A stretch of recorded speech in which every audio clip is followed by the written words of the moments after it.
Assalamualaikum warahmatullahi wabarakatuh. Alhamdulillahi rabbil alamin. Sallallahu wasallam ala sayyidina wa nabiyyina wa syafi'ina Muhammadin ar-ra'ufir rahim wa ala alihi at-tayyibin at-tahirin wa sahabatihi wattabi'ina lahum bi ihsan ila yaumiddin, amma ba'du. Kaum muslimin dimanapun Anda berada, rahimakumullah. Alhamdulillah, puji syukur kehadirat Allah Subhanahu wa taala. Pada tahun ini Allah Subhanahu wa taala kembali mempertemukan kita dengan bulan Ramadan.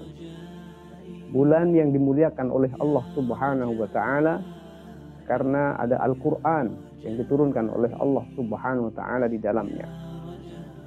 Bulan yang di dalamnya Allah Subhanahu wa taala menebar rahmatnya.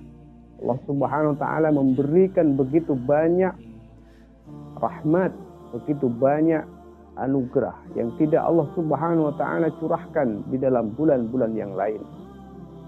Salah satunya terungkap di dalam sabda Nabi sallallahu alaihi wasallam tentang keutamaan puasa Ramadan maupun qiyam Ramadan, di mana Nabi sallallahu alaihi wasallam mengatakan bahwa man shama Ramadana imanan wa ihtisaban ghufira lahu ma taqaddama min dzambih.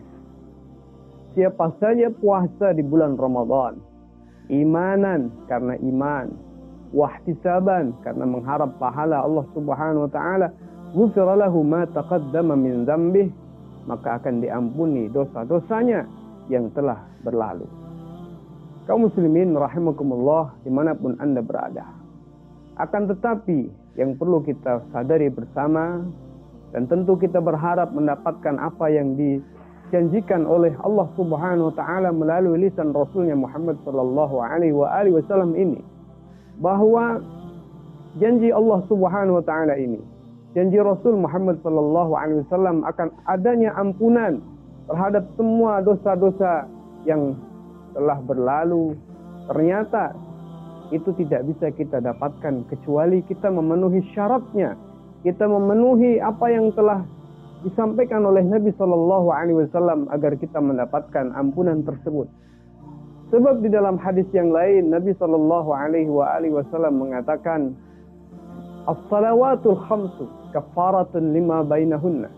Salat 5 waktu menjadi penebus dosa yang terjadi antara waktu-waktu tersebut.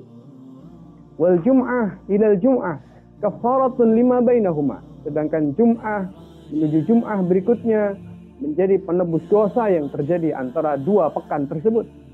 Wa Ramadan ila Ramadan kafaratun lima bainahuma. Dan Ramadan menuju Ramadan berikutnya merupakan penebus dosa yang terjadi antara 2 Ramadan itu. Akan tetapi Nabi sallallahu alaihi wasallam tidak berhenti di sini. Nabi sallallahu alaihi wasallam mengatakan, idza jtunibatil kaba'ir, ketika dosa-dosa besar dijauhi. Oleh karena itu maka kaum muslimin dimanapun Anda berada rahimakumullah, kita tentu ingin mendapatkan rahmat dari Allah Subhanahu wa taala, ingin mendapatkan ampunan dari Allah Subhanahu wa taala. Dosa-dosa kita yang begitu banyak yang kita lakukan selama ini ingin diampuni oleh Allah Subhanahu wa taala.